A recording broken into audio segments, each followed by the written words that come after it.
Hello everyone and welcome to the Video Game Music Lounge! We are here again! Hello. It's me, Derek Jones, and we got... our other host. Me! Me! Who- You gotta leave a dramatic pause. I mean, it can't always just be me. It could be someone else. That's Who true, knows? that's true. Who is this Mr. Me? But this Mr. Me is it's no one special. It's me once again, Matt Holland. Alright Matt, so we left the field, and we got into our first enemy encounter. Oh no, enemy encounters. Yeah, so I mean, this... what's a video game without some battle music? Yeah, so this episode's going to be dedicated to all sorts of battle music, not just RPG battles. We've got, we're leading it with Street Fighter 2. This is Ken's theme, pretty well-known track that's in, all the Street Fighter games, and it's even in Smash Brothers now. Yep. Yeah, I know, right? Crazy. I mean, Smash Brothers is going off the wall with characters now. Yeah. So every episode or every song in this episode will be dedicated to those hard rockin' tunes that usually appear during any sort of enemy encounter. That includes side-scrollers, fighting games, RPGs. Basically, if you're battling some monsters or some people and there's some tunes playing, that song works. Oh yeah. So, following tradition, we're now on an even episode, so I will be starting us off this time. Absolutely. So what do you have planned for your first track? Well, Derek, the first track that I have planned for the day is the battle theme for Valkyria Chronicles, that I believe came out on the PS3, and then just recently, I think within the last year or two, had a PS4 remaster. Yes, I actually never owned this game, but I've seen it played. Isn't that kind of like a gun tactical RPG? Yeah, it's like a military gun tactical RPG. I mean, you also have a tank that you can control as well.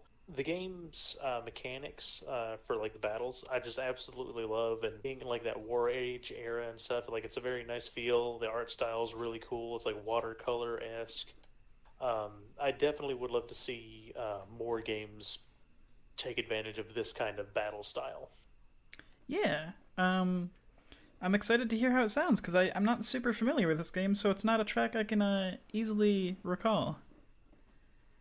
Well, I do think you're going to enjoy this one, so let's go ahead and load it up and fire away.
there we go. That was the battle theme for Valkyria Chronicles for the Yeah, PS3. yeah, I really liked that. It wasn't too it didn't have like too much going on, but that's not a bad thing. I really No, liked its simplicity. for yeah for the style of game that it is, being like a tactical game. I mean, you don't.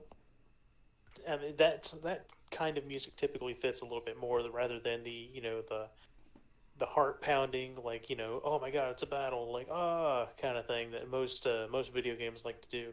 Yeah. Well, a lot of like more traditional RPGs usually making split decisions. You're reacting really quick, whereas this game is more of a take a You few got to moments, think. think it out. So the music kind of follows that pace. It's more like it's a bit slower rhythm, and it's deliberate. Yeah. And if anybody out there who's listening, if you've never tried this game out, I highly recommend it. Because, like I said, it's a unique tactical battle game, whereas you have a movement gauge, and you can move anywhere you want in within the limits of how far that gauge goes down, basically. Yeah, and doesn't it basically if you use it all up in one turn, the next turn you'll have less, but if you use just a little bit, it'll come back a little bit. Well, no, actually, if you use all your movement in one phase, which is basically your turn, Yeah. then then the following turn you'll have all your movement back. But if you select your character to do multiple movements, then their movement will go down during your turn. Okay, very interesting. So, is it like a communal gauge, or is it like each person has their own? Each person has their own. So so we have like units like scouts who will have like a lot farther movement than let's say a sniper would. A sniper has very limited movement, but that's because they can take care of long range targets with ease. Yeah, it's a really complex game that makes you it's really well designed, I think. It is. I mean, it's down to the fact that there's the movement gauge. Let's see what else. Certain characters that show up in your party, they have abilities that'll depend on the type of terrain that you're in or what other people are near them. They can either like boost each other and gain bonuses. Yeah. It's very well thought out, and going with what I said before of how I'd like to see other games use a similar battle system is I really want to see a fantasy setting game with this battle system. So, where instead of you have guns, you have bows, crossbows, and spells. And then you Yeah. have, like, your melee people with swords and axes and stuff. I would really, really love that. Hey, there's always Fire Emblem. It's true. I mean, yeah, there is always Fire Emblem, which, That is kind of which they did kind of invent that. yeah, it's true. And that being said, my next track is actually from Three Houses. Oh, cool. I haven't played Three Houses yet, Yes. so I'll be really excited to hear this track. I really like the battle theme. It's kind of just the generic battle theme for at least the first bit of the game. It's kind of a reprise on the main theme of Three Houses that plays. It's like the intro song that plays. Okay. But it's really good. I really like this track. When the first battle I did, I was really enjoying it. I will let the track speak for itself, and then we'll talk about it. All right, cool. Hit us up, Derek.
Okay, I'm gonna have to get this game because that battle theme is very. It's very good, isn't It's it?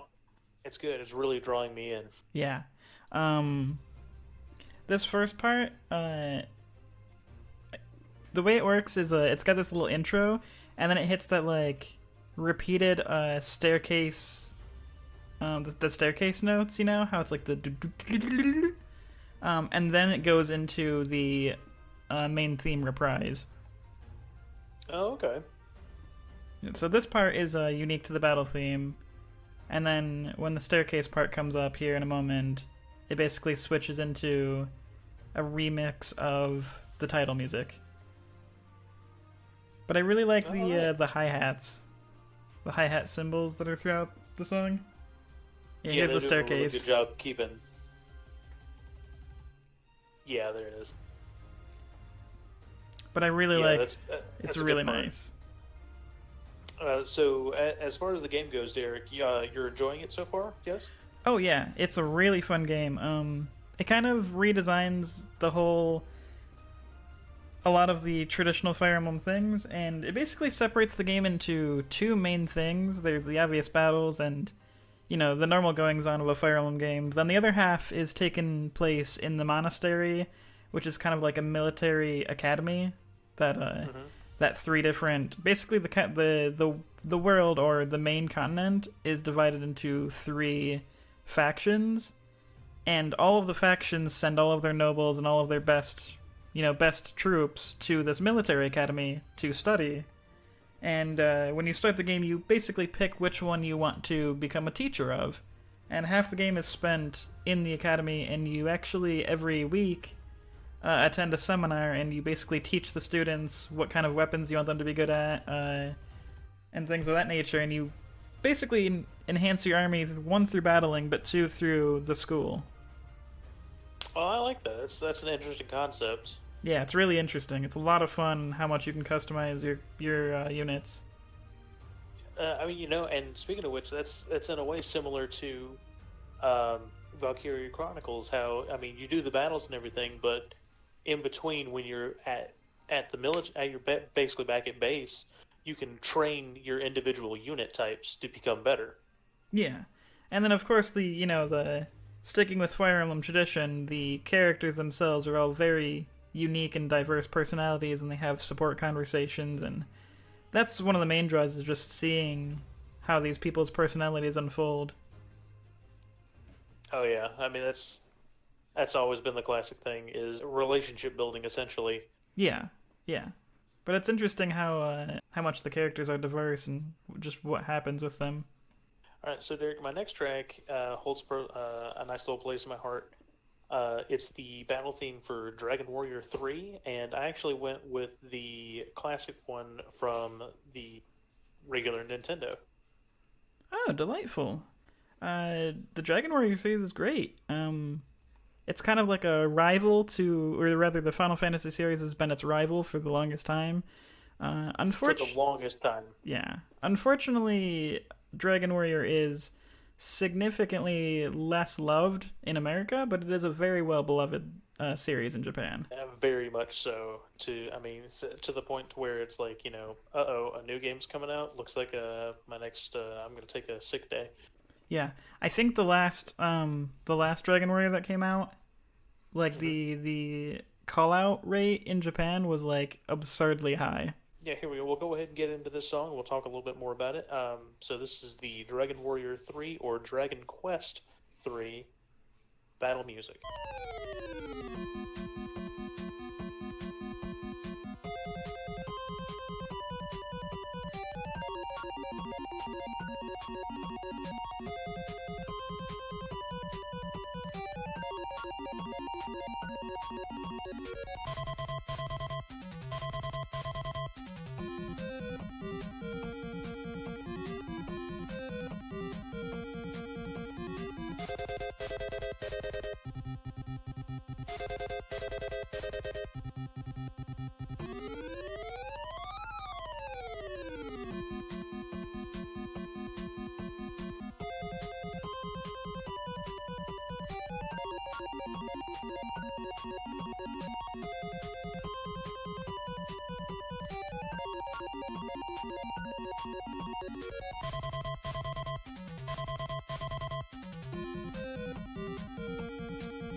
So yeah, there we go. That was the battle theme for Dragon Quest III. Originally, when the game was released, the title was Dragon Quest III: The Seeds of Salvation. But when it was It's quite the brought title. over to, I know, right? But when it was brought over to North America, we're just like Dragon Quest. Nah, we're gonna call it Dragon Warrior. I So do Dragon Warrior 3. I do love how that's a very it's a very common thing that both Dragon Warrior and Fire Emblem for that matter do with their titles. Mm-hmm. Where Final Fantasy has always been like Final Fantasy 2 through 1 through 15, right? Whereas Yeah. Dragon Warrior always has, The subtitle. the subtitle, and Fire Emblem does too.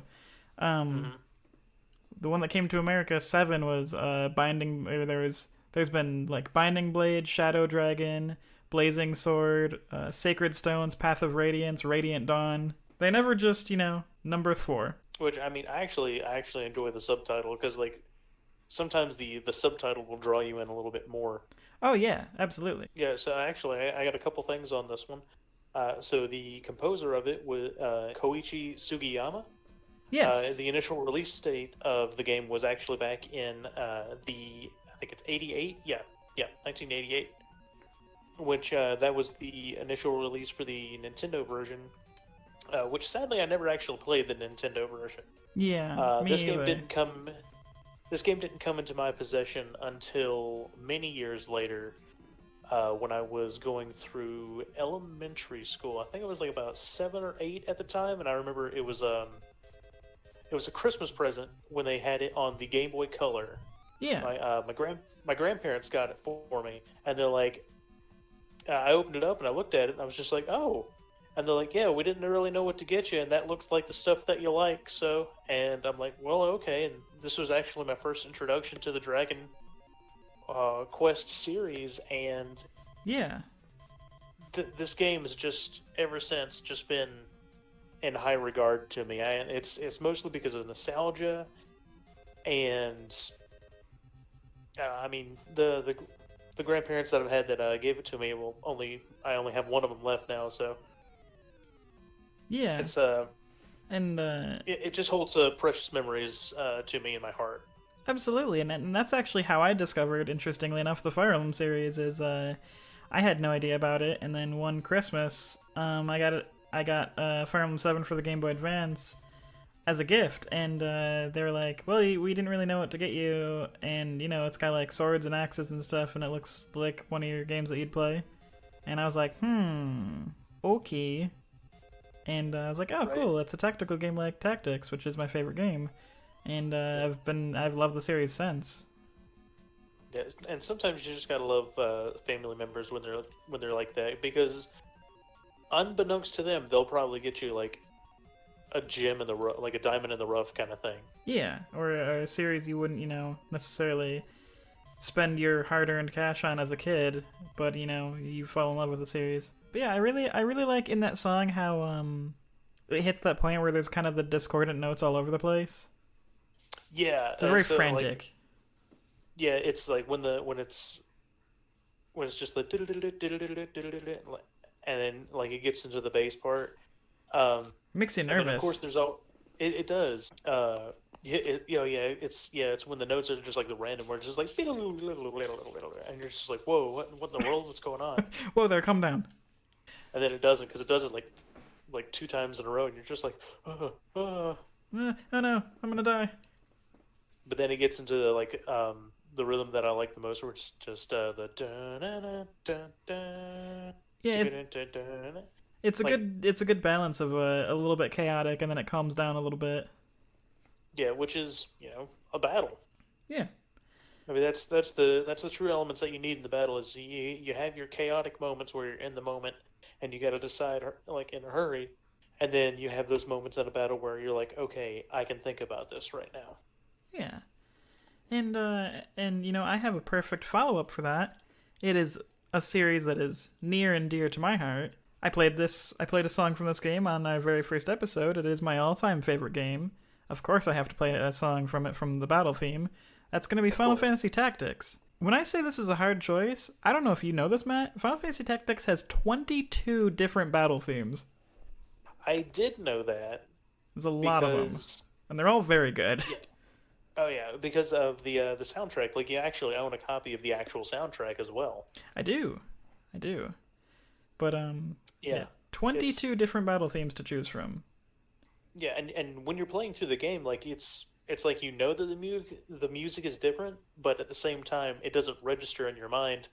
Oh, yeah, like these are all different battle themes. Yeah, it's because some appear during random encounters, some appear during story events, and like I could hum each and every one of them, but without like the actual knowledge, I wouldn't be able to be like, that's this one. That's this one's Antiprodic. This one's Battle on the Bridge. They all have different names, obviously. But yeah, I'm gonna play for you Final Fantasy Tactics. I'm gonna play the song Trisection, which is the very first one you hear. This plays a few different times in the game, but notably it plays in the intro Orbone Monastery battle. Oh yes, it's such it's a good part of the game. I just enjoy how the game kind of like Tarantino's you at first. Oh yeah, where it's just like, here you are in the middle, now let's back up. And this song is so memorable to me. Like I hear it, and then I quote like spell moves from the game that would be happening while this song is playing. It's like as soon as the song plays, I'm like, life is short, Buri, steady sword. Steady sword. Cut energy, night sword. I'm like, these are the things that my brain automatically does without even like processing it. Yeah, and you do the sound effects, of course. Oh yeah, of course. But this song pairs really well with the one you played, where it has that. It's got a steady rhythm, and then it's got like some chaotic moments, then it calms back down. But I really like how the song has like kind of a march to it, which is interesting because the people in the battle in Final Fantasy Tactics, they march in place. But without further ado, I'll let the music play, and you'll hear just what I mean. So this is Final Fantasy Tactics Trisection. I was going to say Surrender or Die in Obscurity. That's the wrong battle, Matt. It is the wrong battle, but it's such a memorable quote. That is one of my favorite lines from a game ever. It's one of the most metal things you can yell at a person is surrender or die in obscurity. Then you throw a rock at them and they fall off a building. Yeah, as you do.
And there we have Final Fantasy Tactics Trisection. That's a memorable part of the game. I mean, not just because it's like the very first part of the game, like I said, but I mean, Oh, it it's yeah, and it plays in a lot of times too. oh yeah, it plays. I think it pretty much becomes like a common battle theme, especially during the story missions. Yes, but I really like how like the brunt of this track is the drums. Like it sounds like what you'd hear like they had the marching drum person in the background in actual war times, like the hype man basically. It Yeah, sounds like a march of war. It sounds exactly what you'd hear for a march of war. pretty much. I I'll mean, agree with you on that statement. obviously it's got like that heavy what is it, like a cello kind of? The heavy strings? Um, it's either cello or the I think there's another one just called the bass. Yeah. There's like a bass string. Yeah, it's a very, There's very heavy bass string in the background. Obviously, that wouldn't be used for war, but like, there's a very like the drums that happen. Yeah. That is very like atypical march.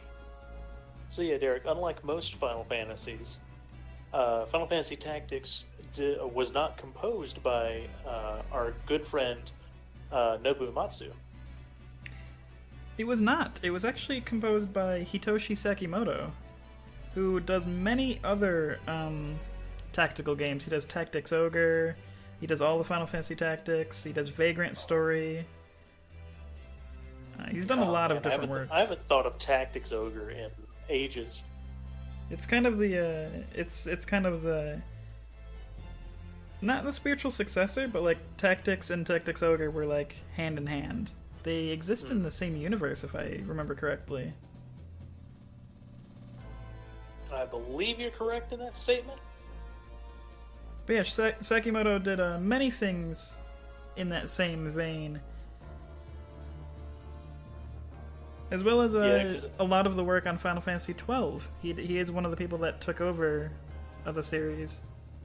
Yeah, because that definitely, that I know for a fact, is within the same world. Same world. It all takes place in Ivalice, and he's composed basically everything for Ivalice. Well, I'll keep in the vein of a particular series. So my next song is from Final Fantasy VIII. Now, I bet you would be wondering, Derek, which battle theme did I choose Yes, from Final Fantasy I actually VIII? am, because I chose a Final Fantasy VIII battle theme as well. The one that I chose was The Landing, Ooh, which plays during your very first seed mission.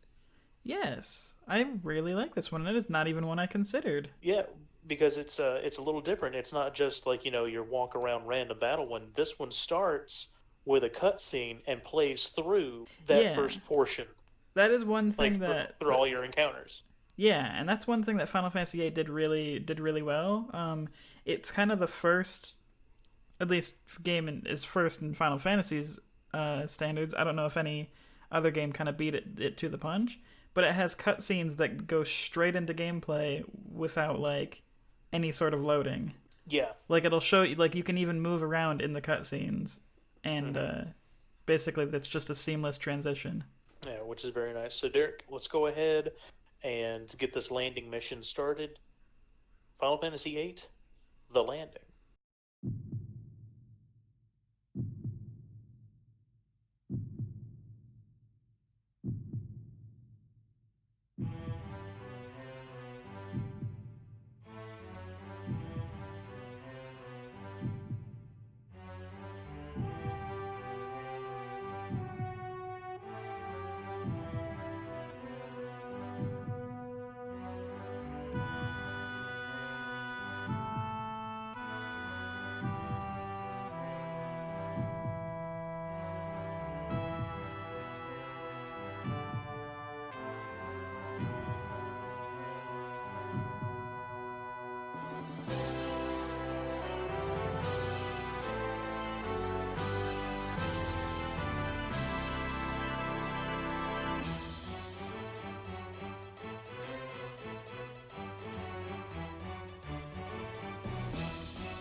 Oh, that is such a good song.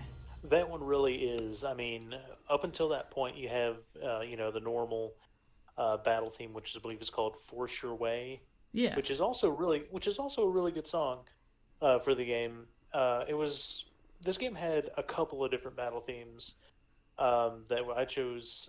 Well, actually, was a hard choice, I yeah, should say. yeah, same. Um, Um, I was actually thinking of playing the original or the well-loved Man with a Machine Gun, which is another battle theme. But yep. we'll save those for another episode. This was a very good one, though. I didn't even think about this beforehand. Yeah, it was because I mean, again, like unlike most battle themes where it's like you're walking around, then you get into the random encounter, then the battle theme starts. This one literally starts in that cutscene where you're Yeah, coming up to the shore, a battle is starting, you see explosions in the distance, you land on shore, and as soon as your ship lands on shore and opens up, you literally take control of your character at that point, and then you're moving through the city trying to clear out the enemy forces. yeah. And it was so well done because basically, as soon as the song like crescendos, that is as soon as you gain control. So it's really, really like I mean, hype is the best word for it, but I really It enjoy is, it. and again, it still keeps with like a military-esque theme to it, Oh yeah, which is what the game does, or what yeah, the game really is. There's like a strong military theme to it. Um, and I've said it before in previous episodes when we had Final Fantasy VIII brought up, but I mean, this was truly my first Final Fantasy, and it will always be special to me because I remember I found this game in a flea market for $5. Oh wow, that's a good Yeah, find. for $5. And this was during the time where, for me, all I knew about Final Fantasy at the point, I think Final Fantasy X had just came out. So Okay. I was way behind the curve on Final Fantasy. As far as the song goes, I really like how it opens with this like heartbeat.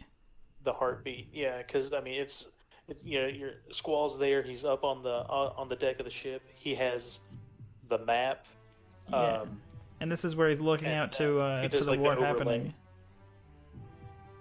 Yeah. Yeah, he does like the overlay that's like on the photo that he has that shows like the target, and then he looks up, and then like right as soon as it goes, let's see, hold on, because it's fixing to come up. Yeah. It is. Like right about here is where it's the you can start seeing other ships flying in the background.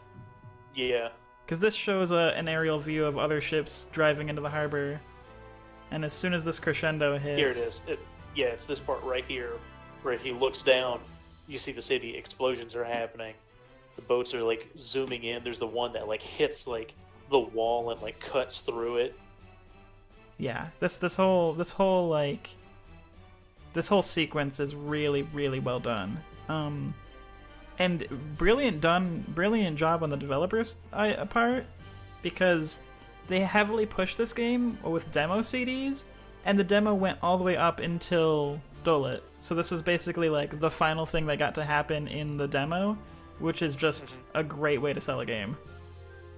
Oh, definitely. It's like if I was playing a demo and it led all the way up to this, yeah, hands down, like it's gonna be mine. But interesting fact, Derek. Did you know that Final Fantasy VIII holds a record for being the seventh best-selling game on the PS1?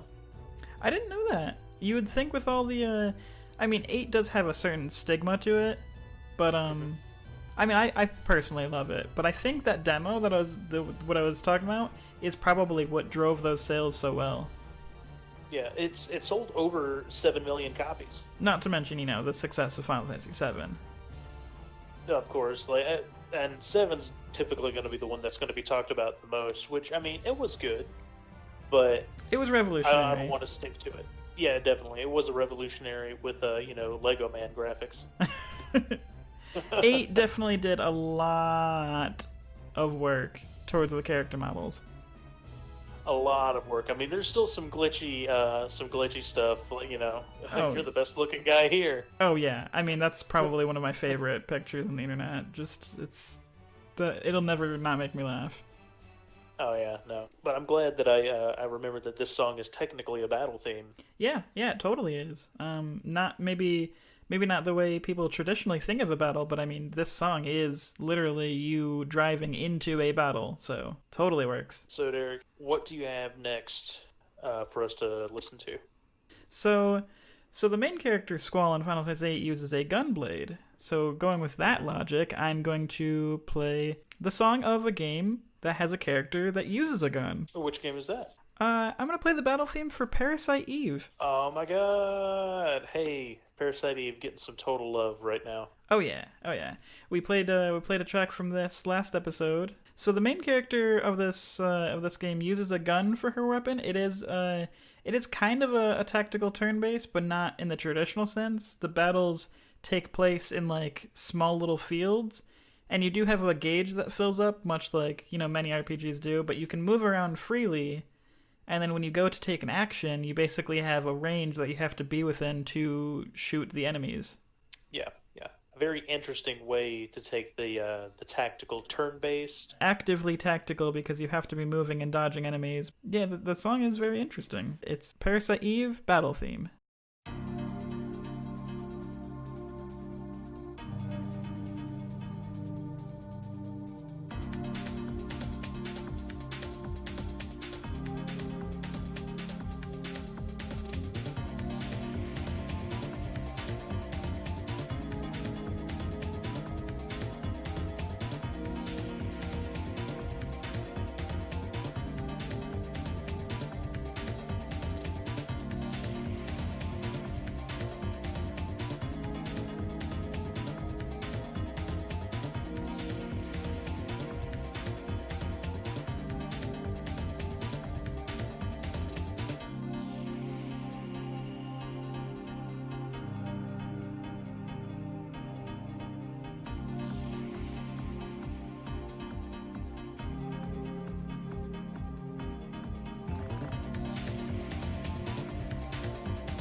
I forgot how frantic in a way that battle theme makes you feel.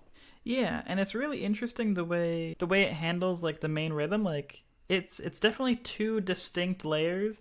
The first layer that's like on top is actually more of a calming feel, whereas like the kind of Yeah, back rhythm is more of like a frantic feeling.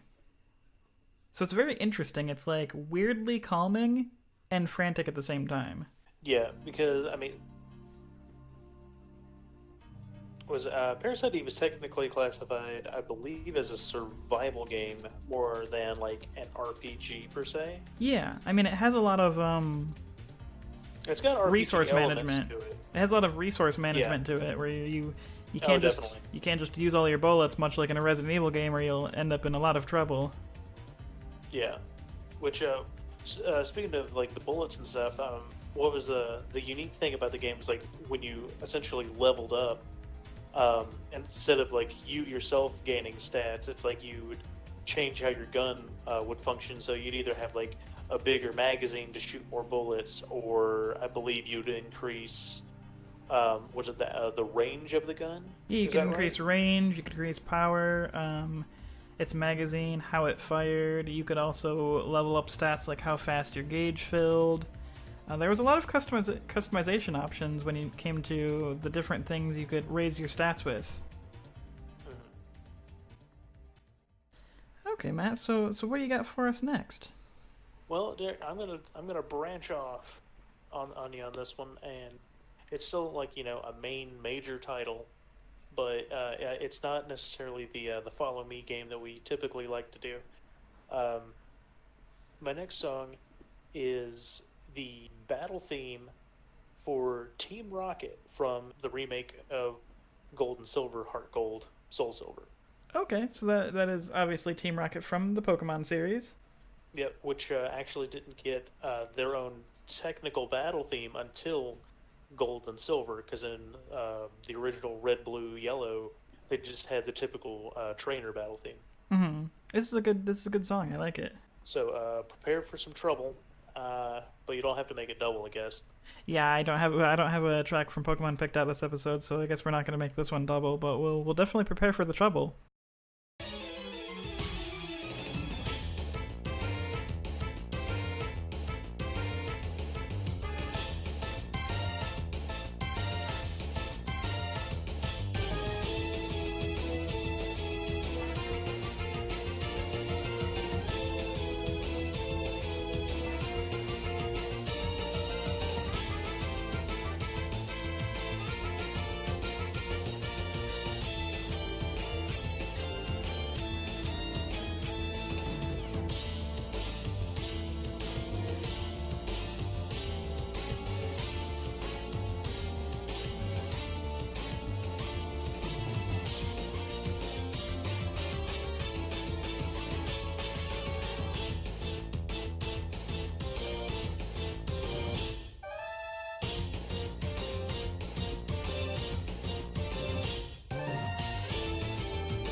Yeah, I really like how I really like the kind of like twinkle the effect on that song.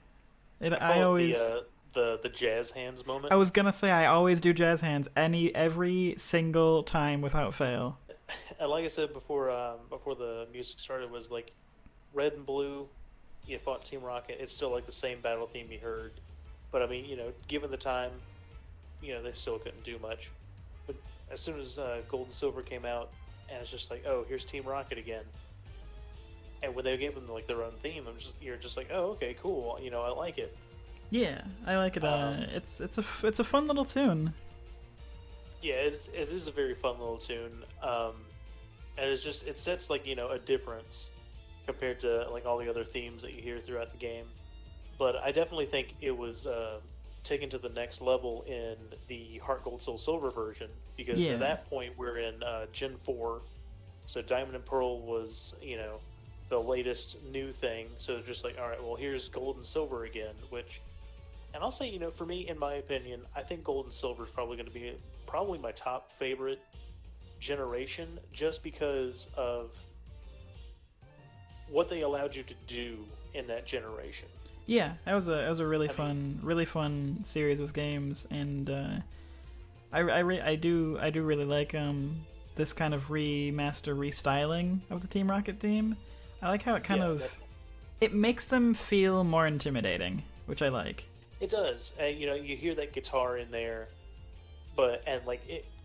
if you hear like that steady like bass that's at the bottom of everything, it really gets like it gets me pumped into the Team Rocket battle. Whereas everything else is just oh no, it's Joey wanting to talk about his Ratata again. Yeah. I really like I really like this song. There it is. I had to. Every single time it comes up. But yeah, I really like this. I like how they basically give weight to it, is the best way I can describe it. Yeah, I'll agree with that statement. But just going back, talking a little bit more, just about some of the functionalities that they gave us in this game, and why I still think it's probably one of the top contenders for best Pokemon generation, if not game. And again, it was only elevated with their remakes. Yeah. Because after the remakes were done, when they fixed a lot of the typing issues, and it was mostly just like the typing issues. Yeah, there was a lot of just mechanical fixes that the game went through. Yeah, I mean they gave us the little sprite that follows you around, which could be any of the Pokemon that you want. Is also the first and only game of the generation that allows you to travel between two different regions. I really think it's interesting. I think it's the only game ever to do two whole leagues, two generations. Yeah, just change it up on you a little bit. Yeah, I think as a whole, just that whole generation did a lot of really interesting things that made it still makes it to this day different than all the rest. And also, one last thing, fun fact about the original Pokemon Gold and Silver on the Game Boy, it is the third best-selling game on that system. You're all about the little factoids this episode. I love it. Little factoids, yeah. It had a total of 23,100,000 copies sold on the Game Boy. That is a good amount right there. That is a hefty number. Which I'm sure just caused, more funding for the series, which is great. Well, definitely. So you played a game that is a series that is almost 20 years old. I think I'm going to throw a bit of a curveball at you now. I'm going to play something that came out just this last year, only a few months ago actually. This game is called Cadence of Hyrule. It's basically Zelda featuring Crypt of the Necrodancer, which is a rhythm game. Now, I've heard of this, and I will say I did enjoy Crypt of the Necrodancer because that game really gets you pumping. Yeah, it's a great game. And basically the creator of that reskinned it for Zelda and basically redesigned it from the ground up, and all the music is obviously Zelda-based. I'm going to play for you the Gerudo Desert battle theme for Cadence of Hyrule. And I really, really enjoy this song. I've listened to it probably 100 times in the past month. Well, I haven't heard any of the music from this game yet, so I am excited. So let's go ahead and get right into it.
So that was Crypt of the Necrodancer featuring Legend of Zelda: Cadence of Hyrule. Now that was a very good. Yeah, it's very good, isn't it? I mean,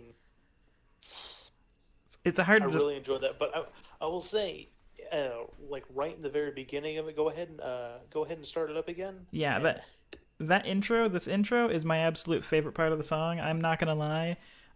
When I first finished, I played through this game in like 2 days because I absolutely loved it.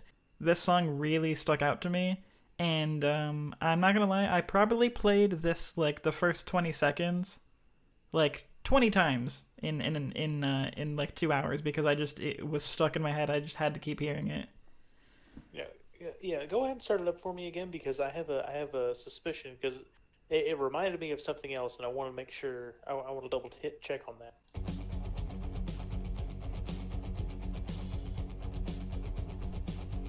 Yeah, this opening. This is the part I really like. The dun, dun, dun, For me, it's that guitar that the rhythm that's like the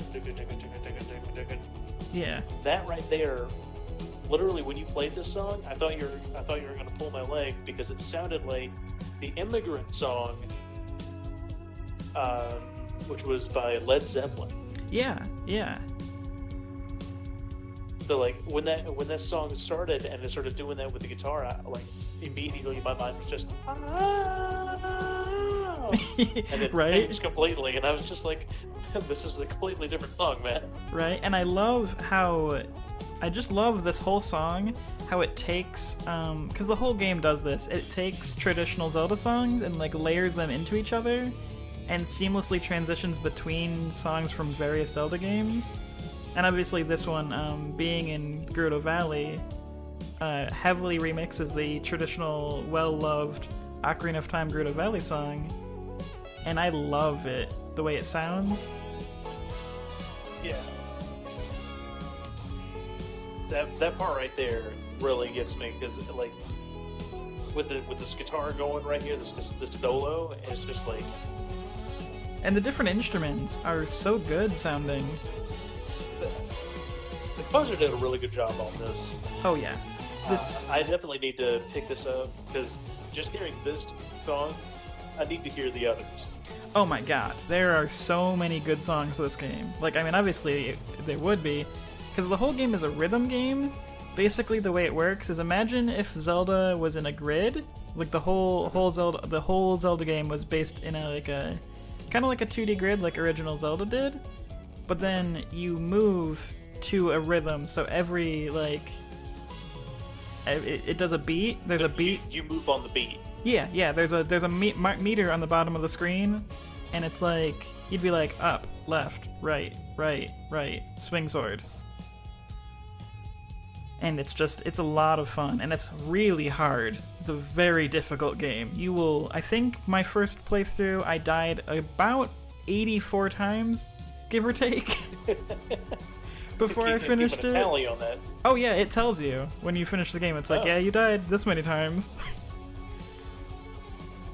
Like, and there's leaderboards with challenge runs of like one life only, as fast as you can. There's like, and then there is also a like not rhythm game mode for those rhythmically challenged people. They do have a mode that you can play it without that, and it's kind of just like a turn-based version. But the music in this game is just incredible. I can definitely agree with you on that, and I'll take your word on it as well. Just hearing this one track. Oh, there's so many songs in this game that are just really, really good. So thank you for that track, Derek. You've definitely opened my eyes to another fantastic game. Oh yeah. So we'll carry on to my next track, which I'm actually sticking in the theme of Pokemon for this one. Okay. So you are making a double. Right? I am making it double. You thought I wouldn't, but I did. So my next choice of battle theme is actually from Pokemon Sun and Moon, and it's the battle theme of the Aether Foundation. Okay. Very interesting. I picked this one because I went through a lot of themes for Pokemon. I went through each game's wild battle theme. I went through each game's trainer battle theme. and then each of their criminal organization battle themes. Yeah. And so I had to go with Team Rocket because it's Team It's Rocket's just where you started at. it's just classic. It's classic. I went with the Aether Foundation, and it was a hard choice going through it because well, Sun and Moon, not only do they have the Aether Foundation, they also have Team Skull.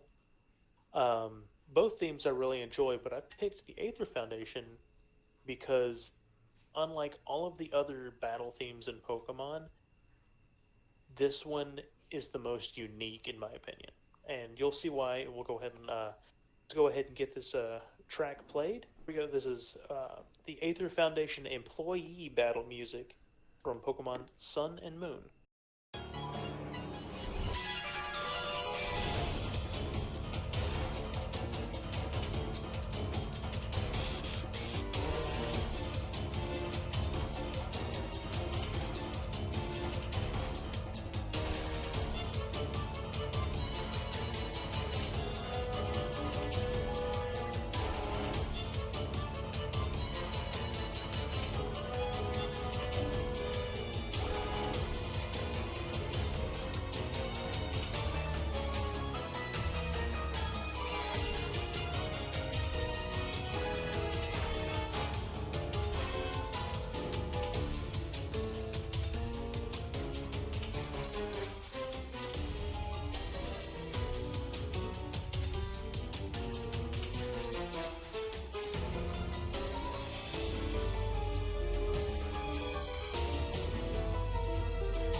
So yeah, there you go. That was different, right? Yeah, that's really, really different. It's so amazing when you compare. Like, as much as I love, Red and Blue and Gold and Silver, you can definitely tell the songs in those games were composed with a lot less. I don't want to say they're like less sophisticated or more primitive, but as the series went on, they just did so much more with the music. Yeah, which I think definitely is a very good path to tackle when you're dealing with a series that's been going on as long as it has. Genuinely hyped for what kind of music is going to be in Sword and Shield coming up, so I'm really excited about that. Focusing more on the Aether Foundation. I mean, Sun and Moon took it pretty dark, and I like that. It was a new way for the Pokemon series to go. But yeah, Sun and Moon, they took a really dark turn, which I thought was a delight, honestly. Yeah, definitely. Because Pokemon games are generally they're all they always have a flair for the dramatic with the teams, but it's never it's never seemed like dark or foreboding as much as the end game of Sun and Moon did. Yeah, during this battle theme, what I really enjoy about it is like right in the beginning, how after the little twinklies that go into it, it's like real hard into like that piano. Yeah. And there's And even that like criminal like noise. yeah, and then as soon as it gets into the more string parts, we're like dun, dun, dun, dun, dun, dun, dun, dun, dun, dun. Yeah. When I hear that, it actually like I feel like I'm playing like Kingdom Hearts for some reason at that point. Yeah, yeah, Like that, it does kind of have a Kingdom like, Hearts feel. It doesn't feel like the normal Pokemon music. Oh Like, yeah. at this point, when it got to that point right after, like right now it sounds like Pokemon, but it's like when it's just that piano followed by the strings, you're just like, this is different, which is why I chose it, because it's really enjoyable. Yeah, and it's unique. I like it. All right, so you kind of we've been playing a lot of RPGs, and you kind of went with a more unique one. I'm actually gonna change. I'm gonna flip this episode on its head. I'm gonna go for a fighting game instead. We opened with one, and we opened with a pretty early one. Street Fighter 2 is from the early days of fighting games. I'm gonna go for a more newer fighting game. I'm gonna play a song from Marvel vs. Capcom 3. Oh, which one did you pick from that? See, I had a hard choice on this one because I don't know if you've played the series, but obviously it's Marvel versus Capcom. So there's so many characters in this game from all the different series, and basically each different character has their own battle theme. So Ryu, Ken, they have ones, but then characters like Captain America, Iron Man, Galactus, they all have their own battle theme too. Mm-hmm. And the character I chose is my personal favorite song from this game. I'm gonna play you Tron Bond's theme, and she's obviously she's a character from Mega Man Legends. Okay, yeah, all right. So let's go ahead and let's get this round started. Yeah, so Marvel vs. Capcom 3, Tron Bond's theme.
So that's a good upbeat one.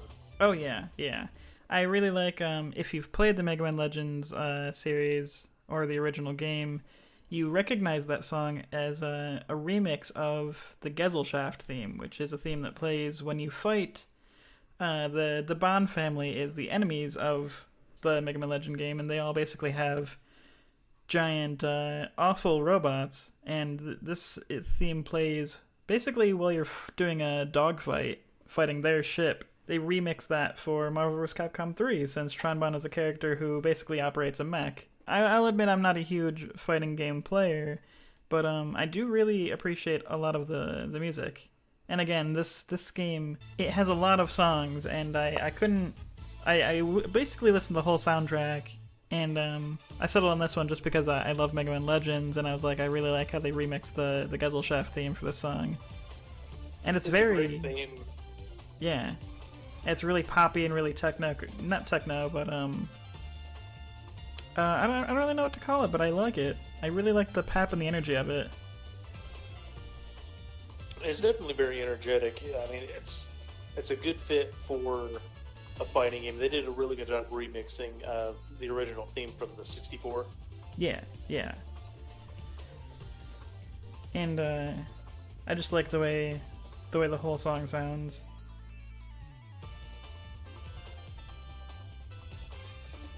Well, I will say, Derek, your choice of game, I can actually follow it up. What song is true to your heart right now? The song that is true to my heart is from Darkstalkers 3, and it is the character Morgan. It is her theme song. Okay, yeah, this is one I was considering from Marvel vs. Capcom 3. It has its own take on the song, and this is one I was considering. Yeah, and the Darkstalkers series, of course, is an old arcade fighter type game. But Yeah. We'll go ahead and we'll get into the song, and we'll talk a little bit more about it when we get back. All right, Morgan's theme.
right, so there we go. That was Morgan's theme from Darkstalkers 3, to be precise.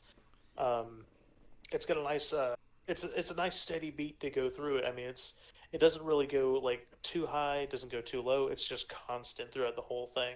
Yeah, yeah. And it's basic. I like how it's like a steady beat, but then like the actual like what ends up being the rhythm of the song is those few notes in between that kind of the.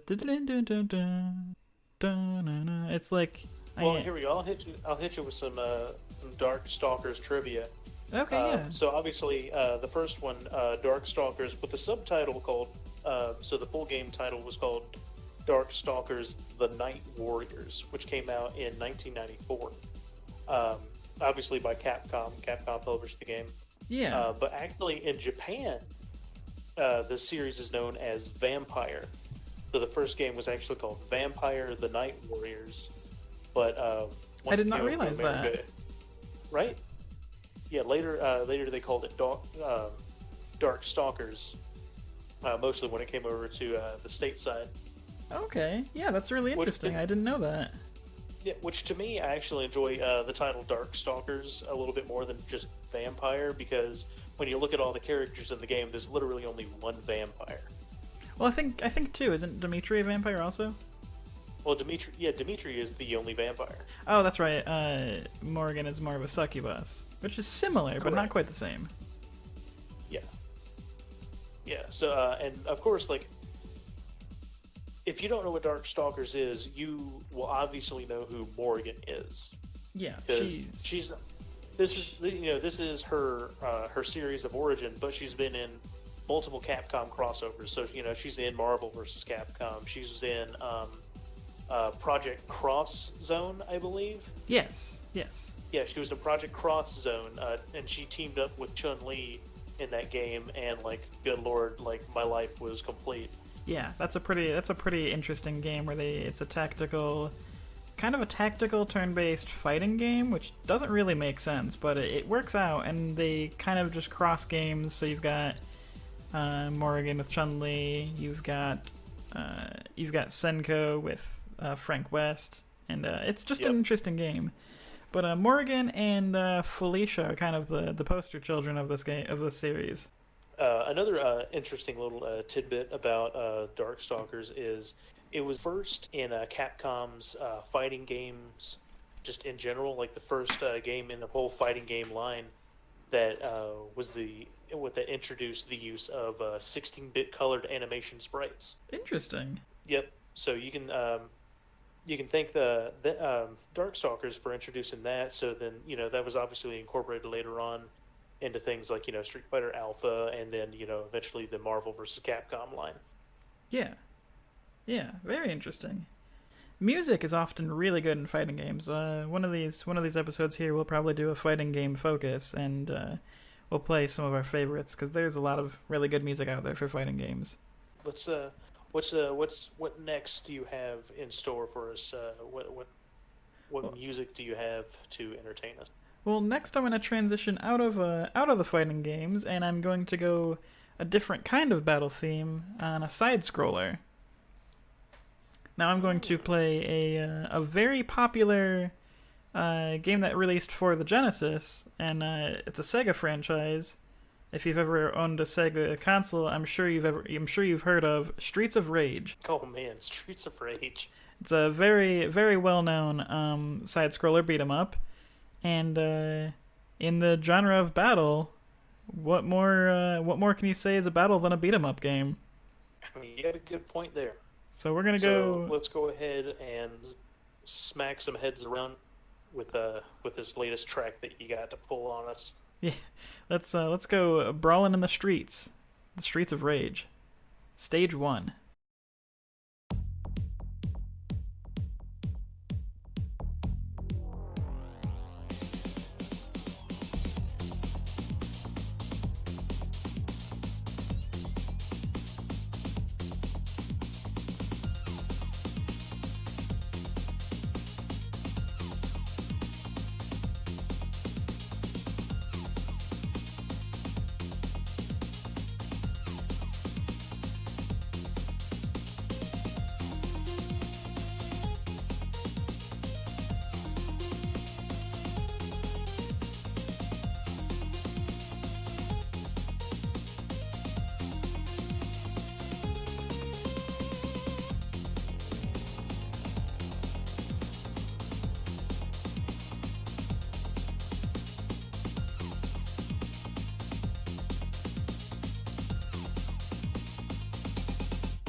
That was Streets of Rage, Stage 1. Now that one was a lot of fun. Yeah, I really like how it opens up with just that heavy boom, boom, boom, boom, boom. Those heavy, heavy drums. I think this is it's a pretty well known game. Now I personally never owned a Genesis, but this is a game I know Either. well of because many people have heard Yeah. of Streets of Rage. Yeah, I mean, I'm in the same boat as you. I never owned the Genesis. I was behind the curve when it came to like video games and systems. So, but I do know of the Streets of Rage because, again, like most of my video game knowledge from my younger year came from the typical, hey, let's go over to a friend's house and hang out, and then it's like, hey, check out the game I just rented or the game that I just Got from Blockbuster. Yeah. One of my favorite thing about Streets of Rage is just the names. So, I don't know if you know the name of the people, but the main characters of this game are Adam Hunter, Axel Stone, and Blaze Fielding. Blaze Fielding is Yeah. the most ridiculous of them. Yeah, yeah, and that is the girl you can play as. Her name is Blaze Fielding, or just Blaze, and then you got Adam Hunter Oh my and Axel Stone, and of course, obviously, the main protagonist is Mr. X. That's so ominous. It's Mr. so X. it's very 90s that just it's so like it harkens back to like old cartoons where the villain is just the mysterious Mr. X. But yeah, I enjoyed that little foray into the Streets of Rage. What do you have for us next, Matt? All right, so I'm still going to stick in the vein of fighting games. Mm-hmm. It is from a game that we did an episode for our Let's Play series. The game is Godzilla Domination for the Game Boy Advance. This particular song title is the stage Tokyo 2. I'm excited for this because I distinctly remember this game not being great. However, the music was pretty great. Correct. Very limited being on the Game Boy Advance. But seeing as how its predecessor was on the GameCube, Godzilla Destroy All Monsters Melee, which was highly renowned. Oh yeah. So yeah, not super good game, but I do enjoy the music for it. So let's go ahead and get into it, and we'll talk a little bit more about it. Yeah. So this is again Godzilla Domination Tokyo 2 for the Game Boy Advance.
Yeah, that was enjoyable. right? It's a very upbeat tune, which is why I really enjoy it. And like, especially when it starts getting into like the hand claps Oh yeah, yeah. to go with the beat. The Yeah, but again, like as you've seen from when we actually played it, it's not the most exciting fighting game per se. it's actually one of our most popular videos. I think that's just because it's Godzilla, but I mean it's really. I think I personally was very entertained watching you play through this game, and the music is jamming. Yeah, again, I mean the music really puts me through for the game. I mean, I have a general love for anything Godzilla, which is why I will always keep it. It's always going to be a game that I'll play from time to time. It's a good like time passer. Like if you have like an extra, I don't know, like I'd say at least 10 to 15 minutes. I mean, you could beat the whole game in that amount of time. So Yeah, and again, the tunes in this game are rocking. they are like all of the stages. Like even like right at the intro of the game, like the music is like high intensity, high volume, just high action. And I actually went through and I looked through some of the music for Destroy All Monsters Melee, and for the game that actually came out after this on the PS2, which was known as Godzilla Save the Earth. Yeah. Which is one that I owned. I looked through the music for like all of it, and still, I keep coming back to Godzilla Domination just for the stage music. Yeah, and I again, I think the music in this game is fantastic. It's really it's just enjoyable, and it's got good energy, it's got good rhythms, very simple rhythms, but they're good. Oh yeah, very simple rhythms. Again, unlike the ever cursed Digimon World 2. Dun dun. That's not the best battle theme, but No, I keep bringing it up. I'm probably going to play it at one point, just because. I mean, this is the battle theme episode. I could play it. Well, we'll have later. We'll have an episode devoted to not the best music for funsies. Well, I wouldn't say it not the best music. Just I would say an episode that would be probably titled "Striking the Wrong Chord." Oh, that's a good one. I like that. But yeah, that was a fun little track. I'm gonna go quite a bit different feeling from Godzilla. I'm gonna go back to an RPG, but it's not a traditional one. Mm-hmm. This is a game that originally came up for the Xbox and then was remade for the PS3. It's called Eternal Sonata. Uh-huh. This is a really good game. Yes. This game is, if someone were to describe this game to you, you would either think it's amazing or very, very weird. So basically what this game is that famous composer, Chopin? You know that guy? Mm-hmm. Yeah. Well, imagine if he's dying because he had tuberculosis and he died, as you do back in that age. Yeah. Imagine if while he's dying he fell into a fantasy dream world and he was the main character of an RPG where he fought people with a conductor's baton, and everyone and everything in this universe was named after musical terms. Now, if I were to describe that to a random person, they'd be like, that makes no sense. And when I first heard it, I was like, that makes no sense. Why is the main character of this RPG battle game where you fight monsters Chopin? But this is one of the best RPGs I've ever played. I will hopefully agree with you on that statement. So I even know the name of this song. It's Leap the Precipice. And I really enjoy this track, and we'll go ahead and play it, and then we'll talk a little bit more about it.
So that is Eternal Sonata's battle theme.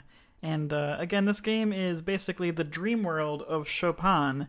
And all the characters are music terms. We've got polka, beat, jazz, allegretto, falsetto, salsa, march.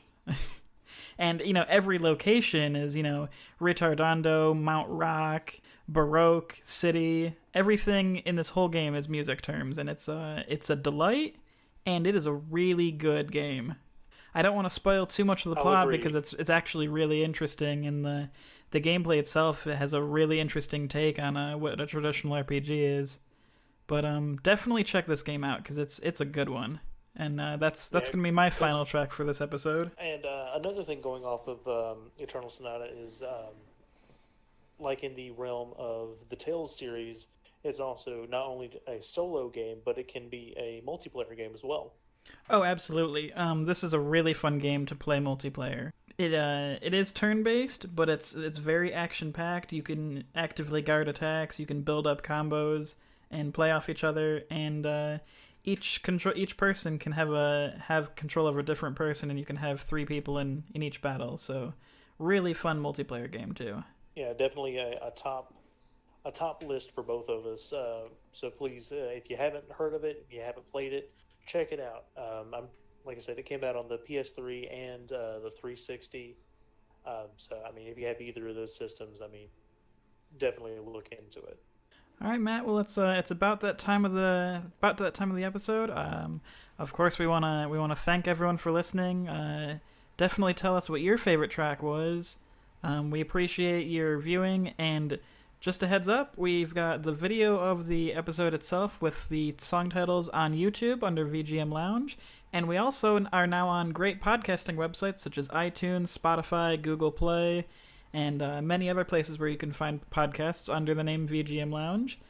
Give us a download, give us a comment, download, follow, share it to someone else you think might enjoy video game music, and let us know what your favorite track is.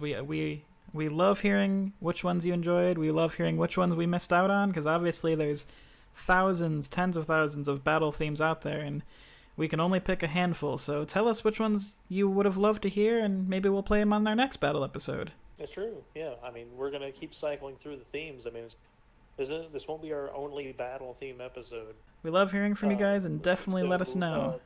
And stay tuned for our next episode, where we go from the normal battle theme to, I believe, are we entering the dungeon at this point?